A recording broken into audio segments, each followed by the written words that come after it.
பரமா படிடா. Hello guys, welcome back to my channel. இன்றைக்கி நம்ம என்ன சம்மரி பார்க்க போகிறோம் அப்படின்னா, த அமெரிக்கன் ஸ்காலர். இதை எழுதினவங்க ரால்ஃப் வால்டோ எமர்சன். எமர்சன் வந்து ஆகஸ்ட் 31, 1837 ஃபி பெட்டா கப்பா லிட்ரரி சொசைட்டி அப்படின்ற ஒரு இன்ஸ்டிடியூஷனில் அவர் ஒரு லெக்சர் கொடுத்துருக்கிறாரு. அந்த லெக்சர் தான் இங்கே நம்மளுக்கு ப்ரோஸாக கொடுத்துருக்காங்க. இதில் டோட்டலாக 42 பேராகிராஃப்ஸ் இருக்குது. இந்த என்டையர் ப்ரோஸுமே இதில் அமெரிக்கன் ஸ்காலர்னு கொடுத்துருக்கிறதுனால அமெரிக்காவில் இருக்கிற ஸ்காலர்ஸை பற்றின எமர்சனோட ஒப்பீனியன் தான் இருக்க போகுது.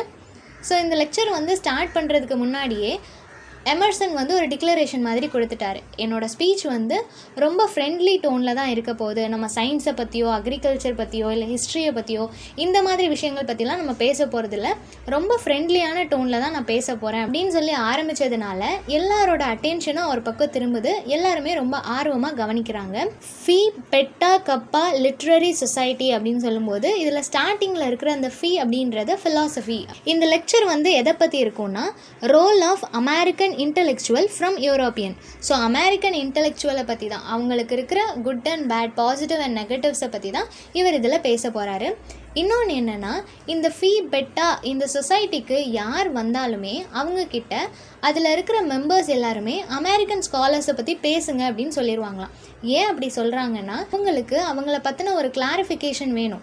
எந்த மாதிரி அவங்க இப்போ இருக்கிறாங்க, மற்றவங்களோட ஒப்பீனியன் என்ன, எக்ஸ்பர்ட்டோட ஒப்பீனியன் கேட்டு அதுபடி அவங்க கரெக்ஷன் பண்ணிக்கலாம் இல்லையா.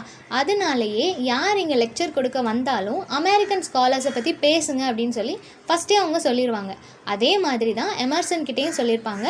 அவரும் அக்செப்ட் பண்ணிவிட்டு இப்போ அமெரிக்கன் ஸ்காலர்ஸ் பற்றி தான் பேச போகிறாரு. ஸ்டார்ட் பண்ணும்போதே அதில் இருக்கிற எல்லா மெம்பர்ஸையும் கங்க்ராச்சுலேட் பண்ணிடுறாரு. ஏன்னா அவங்களோட ஒர்க் வந்து இப்போ நல்லா போயிட்டுருக்கு, அதனால் அவங்க எல்லாரையுமே நான் கங்க்ராச்சுலேட் பண்ணுறேன் அப்படின்னு சொல்லிட்டு ஸ்டார்ட் பண்ணுறாரு. நெக்ஸ்ட் என்ன சொல்கிறாருன்னா, இப்போ இங்கே நிறைய கிராஜுவேட்ஸ் இருக்கிறாங்க. இங்கே நம்ம கேம்ஸை பற்றியோ இல்லை ஏதோ ஒரு skill, historical, tragedy events, country, love, scientific meeting, இந்த மாதிரி எந்த ஒரு டாப்பிக்லையுமே நம்ம பேச போகிறதில்ல. எல்லாருமே இங்கே கேதர் ஆகிருக்கிறது ஒரே ஒரு ரீசனுக்காக தான். அவங்க எல்லாருக்கும் லிட்ரேச்சர் மேலே இருக்கிற அந்த லவ்வை எக்ஸ்ப்ரெஸ் பண்ணணும் அப்படின்றதுக்காக மட்டும்தான் எல்லாருமே இங்கே வந்திருக்காங்க அப்படின்ற ஒரு டிக்ளரேஷனையும் அவர் ஃபஸ்ட்டே கொடுத்துட்றாரு. ஏன்னா வேறு எந்த டாப்பிக்கும் நம்ம இங்கே பேச மாட்டோம், லிட்ரேச்சரில் நம்ம எந்த அளவுக்கு ஃபோக்கஸ் பண்ணலான்றதை மட்டும்தான் இங்கே பேச போகிறோம் அப்படின்னு சொல்கிறாரு. ஏன்னா ஸ்டார்டிங் பீரியடில் வந்து அமெரிக்காவில் இருக்கிறவங்க எல்லாருமே ரொம்ப லேசி பர்சனாக இருப்பாங்க. அவங்களுக்கு வந்து லிட்ரேச்சர் மேலெலாம் அவ்வளோ இன்ட்ரெஸ்ட் இல்லவே இல்லை. இப்போ தான் அவங்களோட ஐ எல்லாமே ஓப்பன் ஆகிருக்கு. இப்போ தான் அவங்க லிட்ரேச்சர் பக்கம் திரும்பி இருக்கிறாங்க. இவ்வளோ நாளும் லிட்ரேச்சர் பற்றியே யோசிக்காத அமெரிக்கன்ஸ் இப்போ தான் லிட்ரேச்சருக்கு இம்பார்ட்டன்ஸ் கொடுக்குறாங்க. இவ்வளோ நாளும் அவங்க ஃபாரின் லாங்குவேஜ் தான் படிச்சுட்டு இருந்தாங்க அப்படின்றதையும் சொல்கிறாரு. இப்போ அவங்க ஃபாரினில் உள்ள லிட்ரேச்சர் படிக்கிறாங்க அப்படின்னா அந்த லிட்ரேச்சரில் என்ன இருக்கும், அவங்களோட ஹிஸ்ட்ரி இருக்கும், இல்லைன்னா அவங்க கண்ட்ரியில் நடந்த ஏதோ ஒரு நல்ல விஷயத்தை பற்றி ஏதாவது ஒரு பொயட் வந்து ஒரு போம் ரிலீஸ் பண்ணியிருப்பாரு, இல்லை ஒரு ப்ரோஸ், எதுவாக வேணால் இருக்கலாம். ஆனால் அது கண்டிப்பாக அவங்களோட கண்ட்ரியை பேஸ் பண்ண மாதிரி தான் இருக்கும். அதே மாதிரி அமெரிக்காலேயும் நிறைய ஈவெண்ட்ஸ் வந்து நடக்குது. ஆனால் ஏன் அவங்க அமெரிக்காவில் உள்ள ஈவெண்ட்ஸை பற்றி பேசலை அப்படின்னு கேட்குறாரு. நீங்களும் அமெரிக்காவில் நடக்கிற எல்லா ஈவெண்ட்ஸை பற்றியும் பேசுனீங்க, அங்கே நடக்கிற நல்ல விஷயங்களை பற்றியெல்லாம் ஒரு சாங் மாதிரி, சாங்னால் நம்ம என்ன சொல்லுவோம், இப்போ போம் எல்லாம் தான் நம்ம சாங்காக சம்டைம்ஸ் கன்வெர்ட் பண்ணி பாடுவோம். தமிழ்லையும் அதே மாதிரி தான், கவிதை எல்லாத்தையும் வச்சு தான் நம்ம ஒரு சாங்காக அதை ரிலீஸ் பண்ணுவோம். அதே மாதிரி அமெரிக்காவில் நடக்கிற அழகான மூமெண்ட்ஸ் எல்லாத்தையும் ஒரு போம் மாதிரி அதை கன்வெர்ட் பண்ணி நீங்கள் அதை பப்ளிஷ் பண்ணிங்கன்னா கண்டிப்பாக இன்னும் கொஞ்சம் வருஷத்தில் அமெரிக்கன் லிட்ரேச்சர் மாதிரி வேர்ல்டில் எந்த லிட்ரேச்சரும் இல்லைன்னு சொல்லி எல்லாரும் சொல்லுவாங்க. அப்படி ஒரு எரா ஆஃப் லிட்ரேச்சரை நீங்கள் கண்டிப்பாக க்ரியேட் பண்ணணும் அப்படின்னு சொல்கிறாரு. நெக்ஸ்ட் ஒரு கம்பேரிசன் கொடுக்குறாரு. ஹார்ப் அப்படின்ற ஒரு ஸ்டார் இருக்குது, அந்த ஸ்டார் மாதிரி தான் இப்போ அமெரிக்கன் லிட்ரேச்சர் இருக்குது. அது ஒரு ஸ்டாராக ஷைனிங்காக வானத்தில் இருந்தாலுமே அவ்வளோ ஒன்றும் பிரைட்டாக இல்லை. எல்லா ஸ்டார்ஸ்க்கு நடுவில் அதுவும் ஒன்றா இருக்கே தவிர அது மட்டும் ஸ்பெசிஃபிக்காக தெரியலை. ஆனால் என்னைக்கு அமெரிக்காவில் நடக்கிற எல்லா ஈவெண்ட்ஸையும் எல்லாரும் பப்ளிஷ் பண்ணுறீங்களோ, நிறைய ரைட்டர்ஸ் வராங்களோ, அப்போ தான் அது ஒரு போல் ஸ்டார் மாதிரி யுனிக்காக ஷைன் ஆகும் அப்படின்னு சொல்கிறாரு. கிறிஸ்டியானிட்டி அப்படின்னு எடுத்துக்கிட்டோம் அப்படின்னா, கடவுள் வந்து மண்ணிலிருந்து தான் மனுஷனை படைச்சாரு அப்படின்னு சொல்லுவாங்க. அதுக்கப்புறம் அந்த ஜென்ரேஷன் வந்து அப்படியே பெருசாச்சு. அதுக்கப்புறம் அந்த ஜென்ரேஷன் வந்து நிறைய க்ரோ ஆச்சு. ஒரு சொசைட்டியாக இப்போ நம்ம எல்லாருமே இருக்கிறோம். அதே மாதிரி எமர்சன் என்ன சொல்கிறாரு அப்படின்னா, கடவுள் படைச்சது வந்து ஒரே ஒரு சோல் தான். அந்த ஒரு சோல் தான் இப்போ எல்லா ஹியூமனுக்குள்ளேயும் இருக்குது அப்படின்னு சொல்கிறாரு. இதிலேருந்து அவர் என்ன சொல்ல வராரு அப்படின்னா எல்லாருமே ஈக்குவல் அப்படின்றத சொல்ல வராரு. ஸ்காலர்ஸாக இருக்கட்டும், அன்எஜுகேட்டடாக இருக்கட்டும், எல்லாருமே ஈக்குவல். ஆனால் நம்ம டிஃப்ரெண்ட்டாக இருக்கோம். லைக் நம்மளோட ஹேண்டில் எப்படி டிஃப்ரெண்ட் கைண்ட்ஸ் ஆஃப் ஃபிங்கர்ஸ் இருக்கோ அதே மாதிரி தான் ஹியூமனும் எல்லாருமே ஈக்குவல் தான். ஆனால் அவங்க எல்லாருமே டிஃப்ரெண்ட்டாக இருக்கிறாங்க அப்படின்றத சொல்கிறாரு. எல்லா ஸ்காலர்ஸுமே அந்த ஒரு சோலை கண்டுபிடிச்சிட்டோம் அப்படின்னா நம்மளால் இண்டிவிஜுவலாக திங்க் பண்ண முடியும். நம்மளுக்குள்ளே இருக்கிற அந்த இன்னர் மைண்ட் என்ன சொல்லுதுன்றதை நம்ம புரிஞ்சிக்க முடியும் அப்படின்றத சொல்கிறாரு. கண்டிப்பாக ஒரு நல்ல ஸ்காலர் நம்மளுக்கு உள்ளே இருக்கிற அந்த சோலை ஐடென்டிஃபை பண்ணணும். அது மட்டும் இல்லாமல் எல்லாருமே ஈக்குவல் அப்படின்றதையும் புரிஞ்சுக்கணும் அப்படின்னு சொல்கிறாரு. நெக்ஸ்ட் என்னென்னா, இப்போ ப்ரீஸ்ட், ஸ்காலர், ஸ்டேட்மேன், ப்ரொடியூசர், சோல்ஜர் இவங்க எல்லாருமே ஒவ்வொரு ப்ரொஃபஷனில் இருக்கிறாங்க. எல்லாருமே இண்டிவிஜுவலாக தான் ஒர்க் பண்ணுறாங்க. எல்லாரோட ஒர்க்குமே கண்டிப்பாக வேறு வேறையாக தான் இருக்குது. இருந்தாலும் எல்லாரும் ஒன்றா சேர்ந்து வரும்போது அவங்க எல்லாரும் சொசைட்டி அப்படின்னு தான் நம்ம சொல்கிறோமே தவிர அவங்களோட இண்டிவிஜுவல் ஒர்க்கை வச்சு நம்ம ஐடென்டிஃபை பண்ணுறதே இல்லை. அவங்களோட ஒர்க் வேறு வேறையாக இருந்தாலும் எல்லாரும் ஒன்றா சேரும்போது அதை சொசைட்டின்னு தான் சொல்கிறோம். அதே மாதிரி ஸ்காலர்ஸும் மனுஷங்களை பார்க்கும்போது எந்த வித டிஃபரன்ஸும் இல்லாமல் எல்லாரையும் ஈக்குவலாக பார்க்கணும் அப்படின்றதையும் சொல்கிறாரு. நெக்ஸ்ட் என்னென்னா, இப்போ மனுஷங்களோட மைண்ட் செட் எப்படி ஆயிடுச்சுன்னா எதை எடுத்தாலுமே அதில் எப்படி ஏர்ன் பண்ணுறது அப்படின்றது மட்டும்தான் ஹியூமன் மைண்ட் செட்டாக இருக்குது. எல்லா ஸ்காலர்ஸுமே அவங்களுக்கு கிடைக்கிற ஏர்னிங்ஸை இல்லாதவங்களுக்கு ஷேர் பண்ணாங்க அப்படின்னா கண்டிப்பாக பாவர்ட்டி அப்படின்ற ஒரு விஷயமே இருக்காது அப்படின்றத சொல்கிறாரு. இப்போது இல்லிட்ரேட் பீப்புளுக்கு தெரியாது நம்ம இப்படி ஹெல்ப் பண்ணால் நம்மளோட கண்ட்ரியோட எக்கனாமி இந்த மாதிரி சேஞ்ச் ஆகும் அப்படின்றதெல்லாம் படிக்காதவங்களுக்கு கண்டிப்பாக தெரியாது. ஆனால் படித்தவங்க இந்த வேர்ல்டு இப்படி தான்றதை பற்றி அண்டர்ஸ்டாண்ட் பண்ணவங்க இதை புரிஞ்சுக்கிட்டு மற்றவங்களுக்கும் ஹெல்ப் பண்ணாங்கன்னா நம்மளோட கண்ட்ரி இன்னும் பெட்டர் ஆகும் அப்படின்னு சொல்கிறாரு. ஹியூமன் மைண்ட் ஸ்டார்டிங்கில் ரொம்ப செல்ஃப்லெஸ்ஸாக தான் இருந்துச்சு. ஆனால் போக போக அவன் ரொம்ப செல்ஃபிஷாகவும் ஈகோயிஸ்ட் மைண்டாகவும் மாறிட்டான் அப்படின்னு சொல்கிறாங்க. இப்போ 1 to 1 அவங்களோட சேலரி இஷ்யூவாக இருக்கலாம், அவங்களோட பொசிஷன் எது வேணால் இருக்கலாம், அவங்களுக்குள்ளே வந்த அந்த ஈகோ தான் 1 to 1 ஹெல்ப் பண்ணுறதை ஸ்டாப் பண்ணுச்சு அப்படின்னு சொல்கிறாரு. நெக்ஸ்ட் என்ன சொல்கிறாருன்னா, ஒவ்வொரு இண்டிவிஜுவல் பர்சனும் அவன் முழுசாக ஒரு மேன் அப்படின்னு சொல்லி அவனை நம்ம கன்சிடர் பண்ணவே முடியாது அப்படின்னு சொல்கிறாரு. எல்லா ஹியூமன் பீயிங்குமே செல்ஃபிஷாக நம்மளுக்கு இப்போ மணி வேணும், அதுக்காக மட்டும்தான் நம்ம ஏர்ன் பண்ணணும் அப்படின்றது தெரிஞ்சுட்டு அதுக்காக மட்டும்தான் ஓடிட்டுருக்காங்க. ரொம்ப செல்ஃபிஷாக இருக்கிற அவங்க சொசைட்டியில் எப்படி இருக்காங்கன்னா, ஒவ்வொரு இண்டிவிஜுவல் பர்சனும் ஒவ்வொரு ஹியூமன் பார்ட் மாதிரி, ஒருத்தங்க ஹேண்ட் மாதிரி, ஒருத்தங்க லெக் மாதிரி, ஃபிங்கர்ஸ் மாதிரி, ஐ, நோஸ் அப்படின்னு சொல்லிட்டு ஒவ்வொருத்தரும் ஒவ்வொரு பார்ட்ஸ் மாதிரி தான் இருக்காங்களே தவிர அவன் ஒரு கம்ப்ளீட் மேனாக இல்லை அப்படின்றத சொல்கிறாரு. இன்னொன்று என்ன சொல்கிறாருன்னா, இப்போ ஒரு மேனுக்கு ஒரு பிளான்டேஷன் வச்சுருக்கிறாருன்னு வச்சுக்கோங்களேன். அந்த பிளான்டேஷனில் அவனுக்கு சாட்டிஸ்ஃபேக்ஷனே இருக்காது. நம்ம ஒரு பிளான்டேஷனோட ஓனர் அப்படின்றதுல அவனுக்கு எந்த ஒரு சந்தோஷமுமே இருக்காது. எப்போ அந்த பிளான்டேஷனில் ஒரு ட்ரீ நல்லா க்ரோ ஆகுது, அதில் நிறைய ஃப்ரூட்ஸ்லாம் கிடைக்குது அப்படின்னா அந்த ஃப்ரூட்ஸ் எல்லாம் பார்த்ததுக்கப்புறம் இவனுக்கு சந்தோஷமாக இருக்கும். அந்த சந்தோஷம் நம்மளோட கார்டனில் இப்படி நிறைய ஃப்ரூட்ஸ்லாம் வந்திருக்கே அப்படின்னு சொல்லி இருக்காது. இந்த ஃப்ரூட்ஸ் எல்லாத்தையும் நம்ம சேல்ஸ் பண்ணோன்னா நம்மளுக்கு மணி கிடைக்கும் அப்படின்ற ஒரு பிஸ்னஸ் மைண்டில் அவனுக்கு சந்தோஷம் கிடைக்கும் அப்படின்னு சொல்கிறாங்க. ஸோ என்றைக்குமே ஹியூமன் மைண்ட் நேச்சரை பார்த்து சாட்டிஸ்ஃபைட் ஆகாது. கரன்சியை பார்க்கும்போது தான் அவங்களுக்கு ஒரு ஹாப்பினஸும் சாட்டிஸ்ஃபேக்ஷனும் கிடைக்குது அப்படின்னு சொல்கிறாங்க.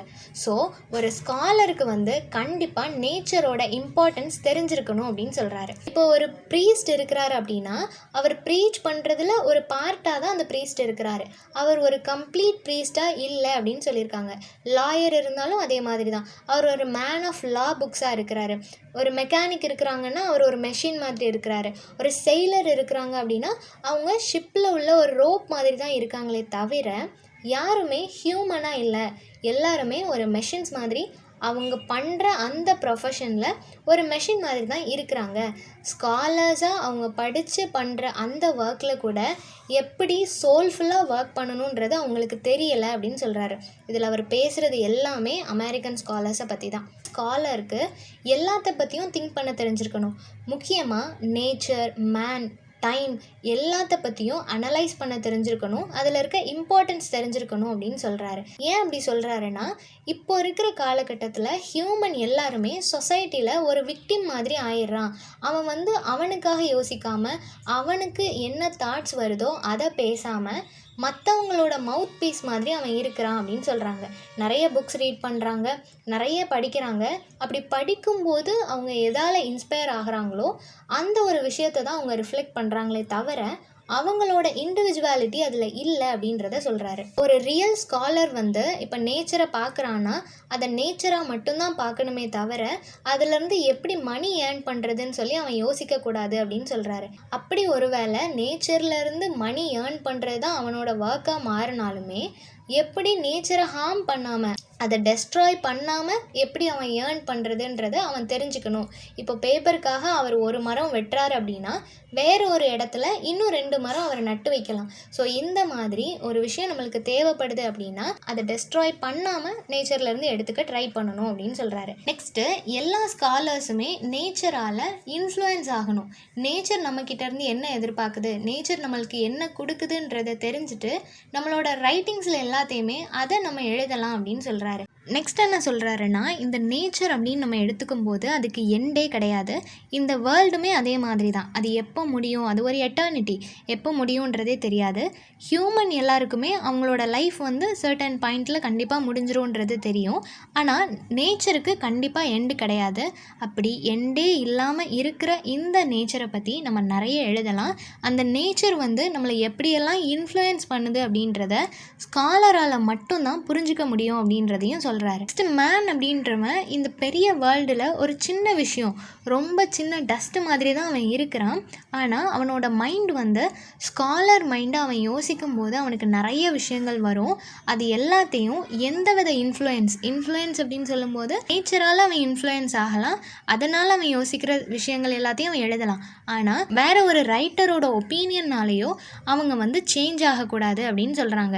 நம்மளோட இண்டிவிஜுவல் தாட்ஸ் என்ன சொல்லுதோ அதை நம்ம ஃபாலோ பண்ணணும் அப்படின்னு சொல்கிறாங்க. இந்த என்டையர் ப்ரோஸ்லையுமே அவர் ரிப்பீட்டடாக சொல்ல வர்ற விஷயம் ஒன்று தான். நம்ம எல்லாருமே ஒரே சோல் தான். ஆனால் நம்ம இண்டிவிஜுவலாக டிஃப்ரெண்ட் பர்சனாக இருக்கிறோமே தவிர எல்லாரையும் நம்ம கனெக்ட் பண்ணும்போது கண்டிப்பாக நம்மளோட வேவ் லென்த் ஒன்றா தான் இருக்கும் அப்படின்னு சொல்கிறாரு. ஸோ ஸ்டார்டிங் டு எண்டிங் அவர் சொல்ல வர்றது எல்லாருமே ஒரு சோல் அப்படின்றதான் சொல்ல வருவார். ஏன் அப்படின்னா நம்ம எல்லாருமே ஒன்றுன்றதை நம்ம யோசிச்சோன்னா தான் நிறைய ப்ராப்ளம்ஸ் இந்த வேர்ல்டில் கண்டிப்பாக சால்வ் ஆகும். அதனாலேயே எல்லாரும் ஒரே சோல் அப்படின்றத இந்த ஸ்காலர்ஸ் மூலயமா மக்கள் எல்லாருக்கும் தெரிவிக்கணும்னு சொல்லி இவர் நினைக்கிறாரு. இப்போது ஒரு எக்ஸ்பெரிமெண்ட்காக இவர் ஒரு ட்ரீ எடுத்துக்கிறாரு. ஃபஸ்ட்டு வந்து ஒரு 3 ட்ரீஸ் எடுத்துக்கிறாரு. வேறு மாதிரியான ட்ரீஸ் தான் எடுத்துக்கிறாரு. எல்லாத்தையுமே ஆராய்ச்சி பண்ணுறாரு. அந்த 3 ட்ரீஸையுமே ரிசர்ச் பண்ணுறாரு. 3 ட்ரீஸ்லேயுமே லீவ்ஸ் இருக்குது, அப்புறம் ஃப்ரூட்ஸ் வருது, எல்லாத்தையுமே பார்க்குறாரு. ஃப்ளவர்ஸ் இருக்குது. 3லேயுமே டிஃப்ரெண்ட்டாக இருந்தாலும் ரூட் அப்படின்றது எல்லாத்துக்குமே சேமாக தான் இருக்குது. எல்லா ரூட்டுமே பூமிக்கு அடியில் தான் இருக்குது. எல்லாமே கிட்டத்தட்ட ஈக்குவலாக தான் இருக்குது. ஸோ எந்த ஒரு விஷயமும் ரூட் வந்து சேமாக தான் இருக்கும். அது வந்து க்ரோனப் ஆகும்போது தான் அதில் டிஃப்ரென்சஸ் நம்மளுக்கு தெரியும். பட் ஆரிஜின் வந்து ஒன்று தான் அப்படின்றத சொல்கிறாரு.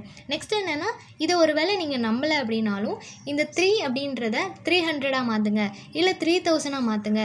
எத்தனை வேரியஸ் கைண்ட்ஸ் ஆஃப் ட்ரீஸையோ இல்லை வேறு எது வேணால் இருக்கலாம், எதை எடுத்துகிட்டு வந்து நீங்கள் கம்பேர் பண்ணி பார்த்தாலும் அதோட ஆரிஜின், அதோட ரூட் வந்து சேமாக தான் இருக்கும். அந்த க்ரோத்தில் தான் சில சேஞ்சஸ் இருக்குமே தவிர ரூட் ஒன்று தான் அப்படின்றத சொல்கிறாரு. நெக்ஸ்ட்டு மாடர்ன் சயின்டிஸ்ட்டை வந்து ஒரு ஸ்கூல் பாயோட கம்பேர் பண்ணுறாரு. ஏன் அப்படின்னா இவரோட எக்ஸாம்பிள்ஸ் எல்லாமே சின்ன குழந்தைங்களுக்கு சொல்கிற மாதிரி தான் இருக்குது. இப்போ ட்ரீஸோட கம்பேர் பண்ணியிருக்காரு இல்லையா, ட்ரீஸோட ரூட் எல்லாமே சேம்னு சொல்லியிருக்காரு. நெக்ஸ்ட் என்ன சொல்கிறாருன்னா, ஒரு பிஸ்கெட்ஸ் எடுத்துக்கிட்டோன்னு வச்சுக்கோங்களேன். அந்த பிஸ்கெட்ஸை வந்து நம்ம பிரேக் பண்ணும்போது வேரியஸ் ஷேப் உள்ள பீசஸ் வந்து நம்மளுக்கு கிடைக்கும்.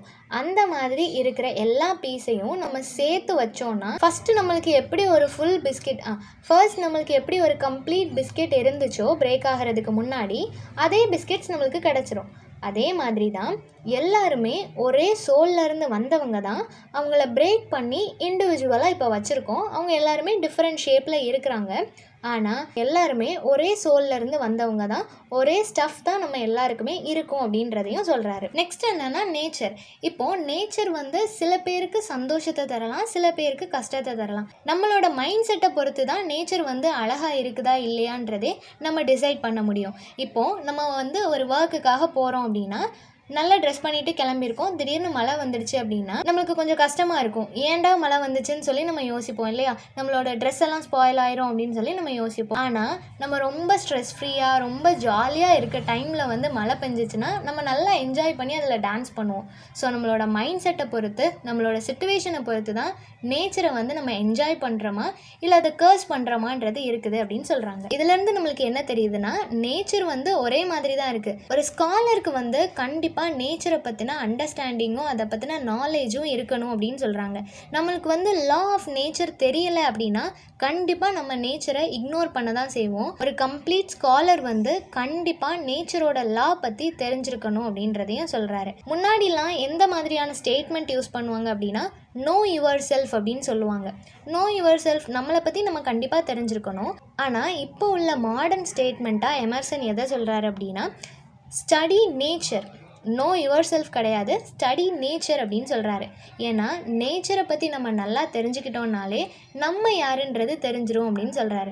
இப்போது ரெயின் வருது அப்படின்னா அதில் வந்து எவ்வளோ ஸ்ட்ரெஸ் இருக்கும்போதும் நம்ம போய் அதில் டான்ஸ் ஆடணும் அப்படின்னா நம்ம மைண்டு வந்து எந்த அளவுக்கு ஸ்டேபிளாக இருக்குன்றதை நம்மளால் தெரிஞ்சுக்க முடியும். இல்லை நம்மளுக்கு கோவம் இருக்குது அப்படின்றதுக்காக நம்ம நேச்சரை கர்ஸ் பண்ணிகிட்டு இருந்தோம் அப்படின்னா அப்போ நம்மளோட ஸ்டூப்பிட் மைண்டை பற்றியும் நம்மளுக்கு தெரியும். நேச்சரை வந்து நம்ம திட்டுறதுனால எதுவுமே ஆக போகிறதில்ல, பட் நம்மளோட ஸ்ட்ரெஸ்னால் அதை நம்ம திட்டுறோம் இல்லையா? ஸோ நம்மளோட ஸ்டூப்பிட் மைண்டையும் நம்ம தெரிஞ்சுக்க முடியும். ஸோ மாடர்ன் ஸ்டேட்மெண்ட் என்னென்னா, study nature, then automatically you can no your self. இவ்வளோ நேரம் நம்ம பார்த்தது நேச்சரால் ஒரு ஸ்காலர் வந்து எந்த அளவுக்கு இன்ஃப்ளூயன்ஸ் ஆகிறாங்க அப்படின்றத பார்த்தோம். நெக்ஸ்ட் என்ன சொல்கிறாங்கன்னா, பாஸ்ட் மொமெண்ட்டால் ஹியூமன் எப்படிலாம் இன்ஃப்ளூயன்ஸ் ஆகிறாங்க அப்படின்றத பற்றி சொல்லியிருக்காங்க. நம்மளை சுற்றியே வேர்ல்டில் இருக்கிற எல்லா விஷயத்தையும் நம்ம அப்சர்வ் பண்ணும்போது நம்மளுக்கு ஏதோ ஒரு விஷயம் நம்ம பாஸ்டில் நடந்ததோட கனெக்ட் ஆகும். எல்லா ஸ்காலர்ஸுமே அவங்கள சுற்றி இருக்கிற விஷயத்தை அப்சர்வ் பண்ணி அதை அவங்களோட ரைட்டிங்ஸில் கொண்டு வரணும் அப்படின்னு சொல்கிறாங்க. முக்கியமாக அமெரிக்கன் ஸ்காலர்ஸ் அமெரிக்காவில் அவங்கள சுற்றி நடக்கிற ஈவெண்ட்ஸ் எல்லாத்தையுமே அவங்களோட ரைட்டிங்ஸில் கொண்டு வரணும் அப்படின்னு சொல்கிறாங்க. மோஸ்ட்டாக நம்ம இன்ஃப்ளூயன்ஸ் ஆகிறது புக்ஸ் வழியாக. நம்ம நிறைய புக்ஸ் ரீட் பண்ணும்போது அதில் உள்ள மைன்யூட் திங்ஸ் எல்லாமே நம்மளோட லைஃப்லையும் நடந்த மாதிரி நம்மளுக்கு ஃபீல் ஆகும். அதே மாதிரி நிறைய புக்ஸ் ரீட் பண்ணுங்கள், அப்படி கனெக்ட் ஆகிற விஷயத்தை எல்லாத்தையும் உங்களோட பாயிண்ட் ஆஃப் வியூவில் நீங்கள் ப்ரெசென்ட் பண்ணுங்கள் அப்படின்னு சொல்கிறாங்க. ரொம்ப டல்லான ஃபேக்ட்ஸ் கூட நம்ம அவ்வளோ ஃபீல் பண்ணி ஜஸ்ட்டு நம்மளோட எமோஷன்ஸை ஷேர் பண்ணணும்னு சொல்லி நம்ம எழுதியிருப்போம். அது எல்லாமே ஃப்யூச்சரில் நம்ம ரீட் பண்ணும்போது ரொம்ப ஒரு அழகான லவ்லி போமாக அது இருக்கும். அதனால் என்ன நினச்சாலுமே அதை எழுதுங்க அப்படின்னு சொல்கிறாரு.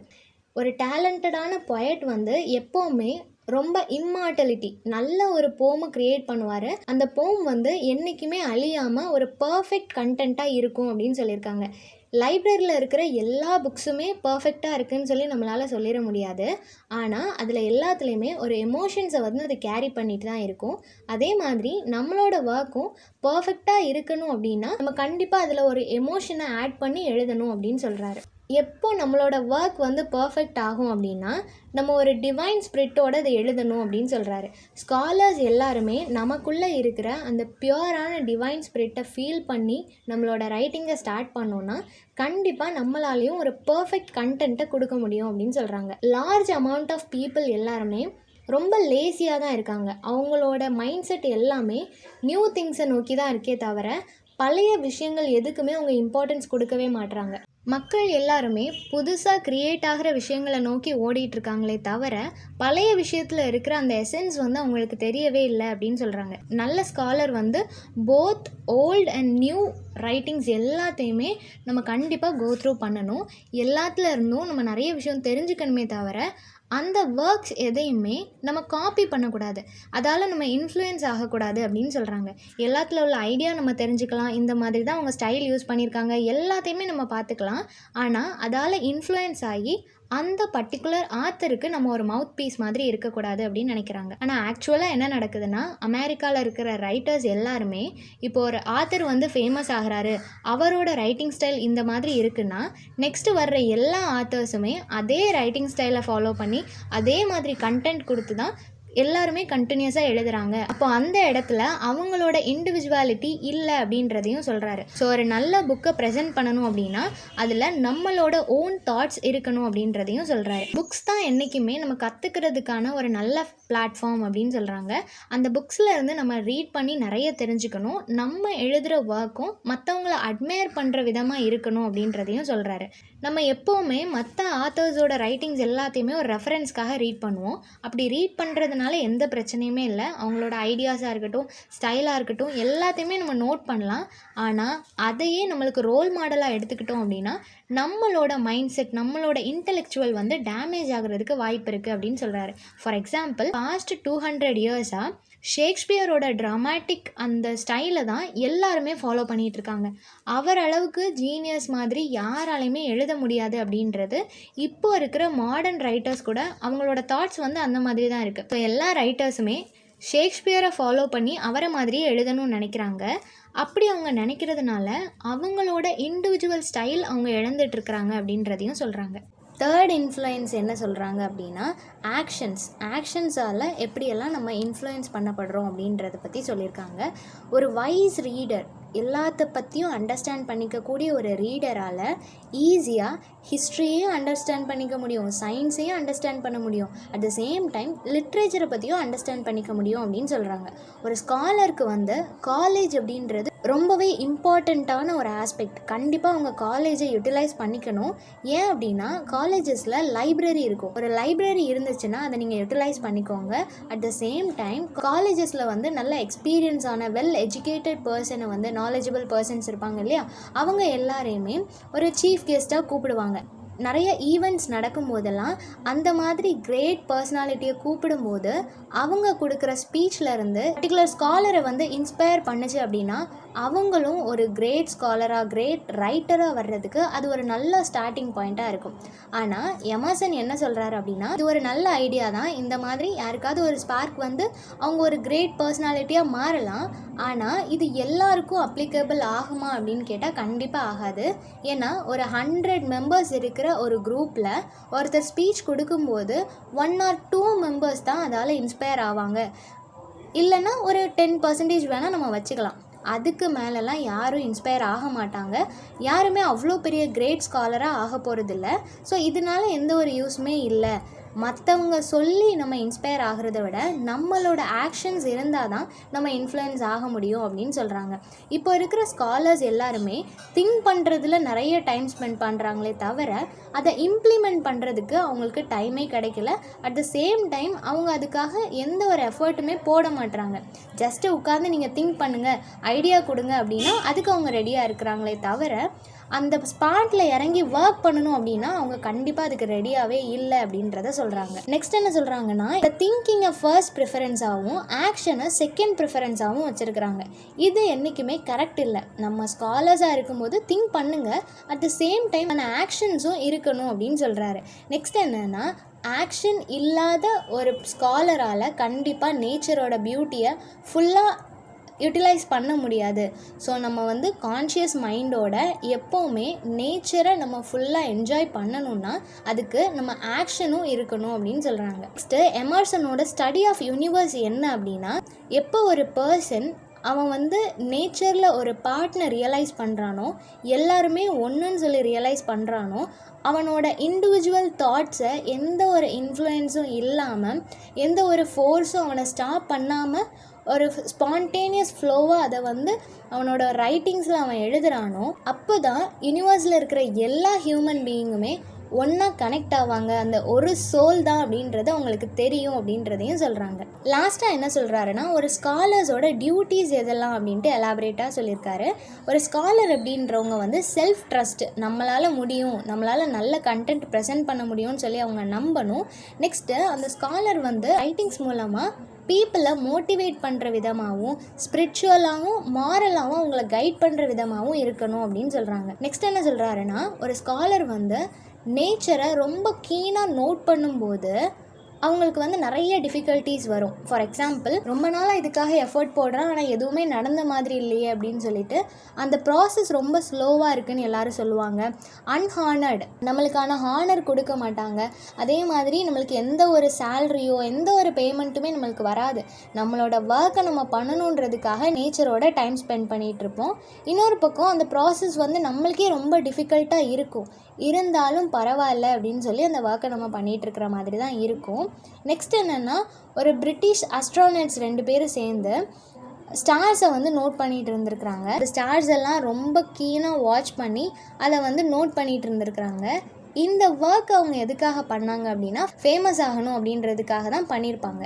எமர்சன் என்ன சொல்கிறாரு அப்படின்னா, நம்ம ஒரு ஒர்க் பண்ணுறோம் அப்படின்னா அது நம்மளுக்காக இருக்கணும், அடுத்தவங்க அதை பார்த்து அவங்க அட்மையர் ஆகணுமே தவிர ஃபேமஸ்க்காகலாம் நம்ம இந்த மாதிரி பண்ணக்கூடாது, நம்மளோட ஒர்க்கு நம்மளுக்காக பண்ணணும் அப்படின்னு சொல்கிறாரு. அமெரிக்கன் லிட்ரேச்சர் இப்போ வந்து வளர்ந்து வர்றதுக்கு காரணம் என்னென்னா, அவங்க தேர்ட் கிளாஸ் பீப்புளை பற்றி அவங்களோட ரைட்டிங்ஸில் நிறைய எழுதுறது தான். எப்போவுமே ரொம்ப ஹை கிளாஸ் பீப்புளை பற்றி ஹைஃபையாக எழுதிட்டு இருந்த ஒர்க்ஸ் எல்லாமே இப்போது நார்மல் ஹியூமன் லைஃப்பை பற்றி எழுதுறதுனால தான். ஃபார் எக்ஸாம்பிள், புவர் பீப்புள், ஸ்ட்ரீட்டில் இருக்கிறவங்க, சைக்காலஜி, இந்த மாதிரி சொசைட்டி ரிலேட்டடாக இருக்கிற எல்லா டாபிக்ஸும் எழுதுறதுனால தான் இப்போது அது ரொம்ப ஃபேமஸாக இருக்குது அப்படின்னு சொல்கிறாங்க. ஸோ ஒரு ஸ்காலருக்கு வந்து எந்த ஒரு எபிலிட்டி இருக்கணும்னா, ப்ரெசண்ட்டில் அவனுக்கு வாழ தெரிஞ்சிருக்கணும், பாஸ்டில் உள்ள எக்ஸ்பீரியன்ஸ் எல்லாம் ஞாபகத்தில் இருக்கணும், அட் த சேம் டைம் ஃப்யூச்சரை நோக்கி அவனால் கடந்து போக முடியும் அப்படின்ட்டு ஒரு ஹோப்பும் அவனுக்கு இருக்கணும். இதெல்லாம் இருந்துச்சு அப்படின்னா கண்டிப்பாக அவன் ஒரு நாலேஜபிளான ஸ்காலராக மாறுவான் அப்படின்றதையும் சொல்கிறாரு.